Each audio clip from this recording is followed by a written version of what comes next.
Hi, Steve Casey, retired reseller of stuff, and today another episode of Story Time with Steve. This may contain vulgarity, it may contain adult subject, and it may be politically correct. So if that offends you, don't watch it. Just, go away, okay?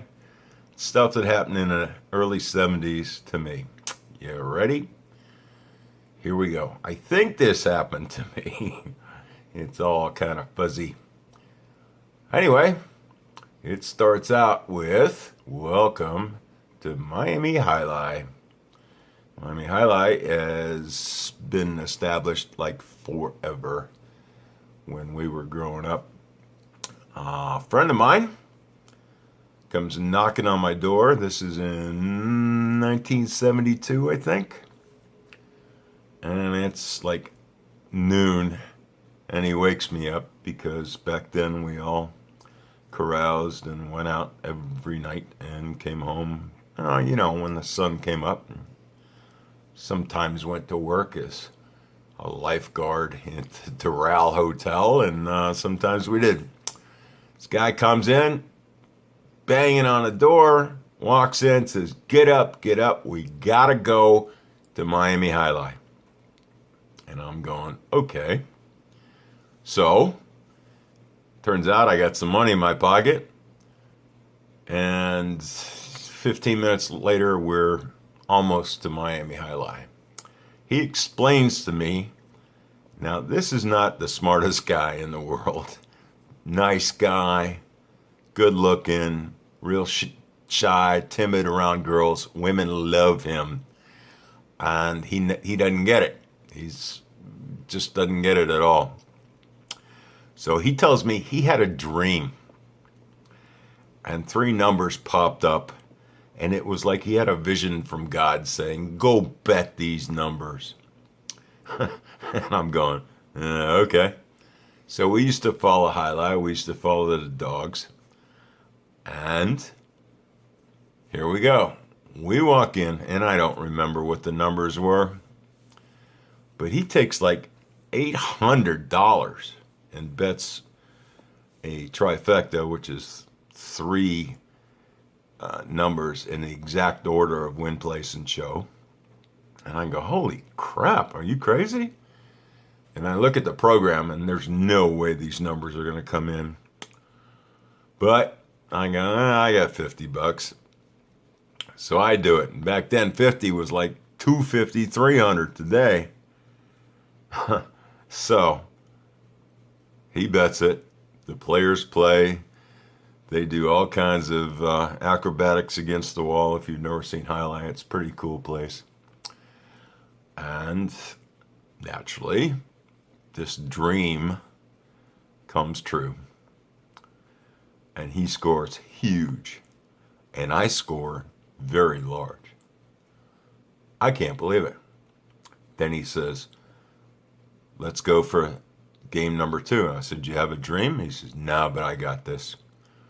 So game number 2 comes around, and he bets $1,000. Now he's won several thousand.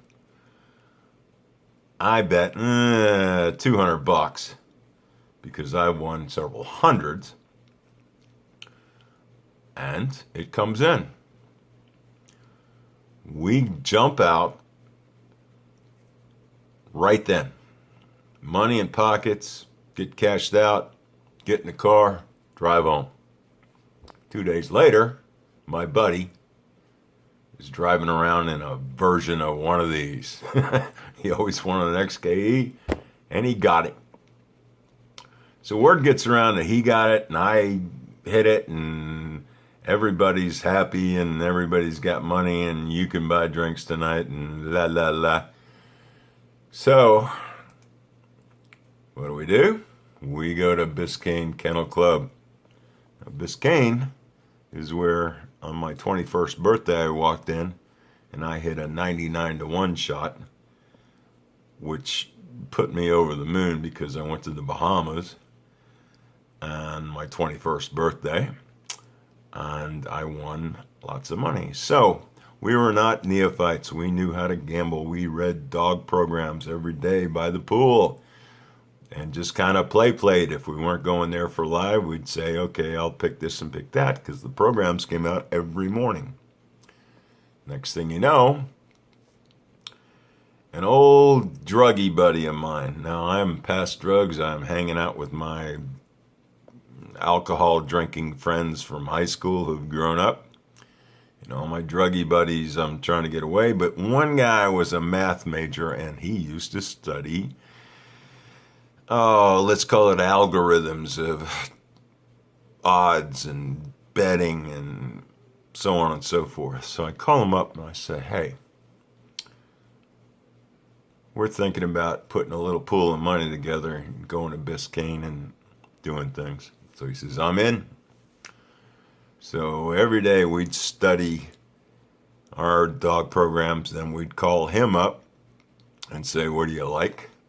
And he would tell us, and oh my God, this went on for almost 60 days in a row. Every day we won money at Jai Alai, at the dog track, or playing poker in illegal poker games, and sometimes just friendly games amongst ourselves.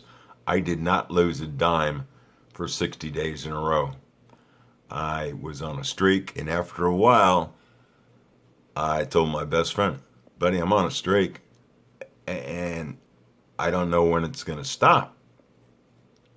So he says, let's go and have drinks after work. And I worked right down the street from the Playboy Plaza Hotel, which had opened in the late 60s and was open. And a friend of ours from high school actually worked there. She was a bunny cocktail server.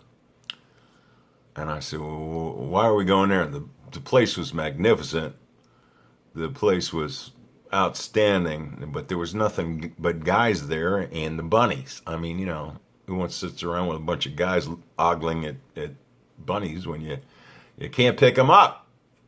So we go to our friend, who is a very sharp woman, and we tell her, we know there's guys around here who don't want to go to the dog track, but they do want to bet on the track and on Jai Alai. And here's the deal.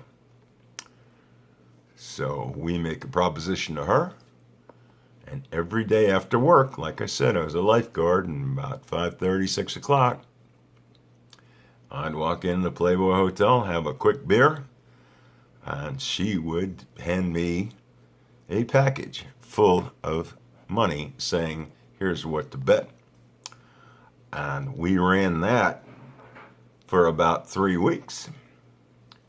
Every day, and she would take her percentage, I would take my percentage, and if we won, we'd have some bets on the side. It was filthy. It was rolling in dough. We were talking about getting bigger and better.